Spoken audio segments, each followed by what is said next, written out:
I don't know. Because she said, you said, that for me I want to kill Moses. Me? Me,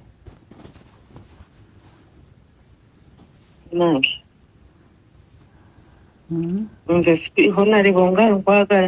I tell everyone that I love you so much. Kati abantu engeri gye yajjanza oyagala kutta Moses nze sikumanyi. Ate bulijjo gwe buuza Meti nti Charlotte ali ati. Oba bulijjo mbagamba nze speaker mwagala kino na kino kino na kino. Me, I have no problem with you, Mama. Yes. Kati omuntu nze jjajja buuza ba Meti bonna bamanyi jjajja. Kati ayagala tukyawagane kuba bangamba nti tolina buzibu nange onjagala nange bulijjo mbagamba speaker mwagala. That's why I send you a message sometimes. Because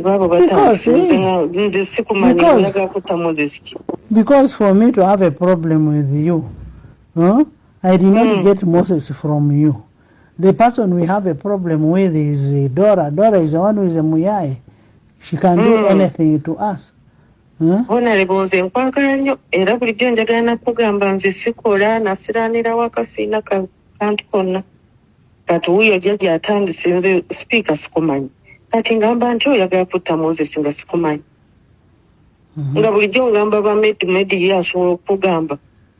Andi nange mbadde ngamba. Bulungi alabiridde nnyo bulungi baana bange sirina buzibu naye. I am the one paying school fees for all those children. Yes, I know. Anange. Speaker, we jjajja tojja mutegeera ate tumumanyi bantu bazibu nnyo. Kati nze wuyo ayagala onkyawe. Nze Moses twakyawagana dda kati ngamba nti oyagala mutta nze nkumanyi. Okay, for me, that's why I wanted to talk to you. I have no problem, but I just wanted to tell you. Nera nkoze bulungi kungamba nze speaker nkwagala bulijjo ngamba ba Medi ne ngambi speaker muntu mulungi olaba nkubira esimu ne twogera kati Moses nze ebirala sibimanyi. Naye kati ategeera tetulina buzibu ayagala kati tukyawagana onkyawe. Ezo ze empisa z'oyo jjajja oba tomumanyi. Ayagala kuleeta ntalo. Speaker nali njagala nakujja kumiitinga sina banange. It is okay, we shall meet.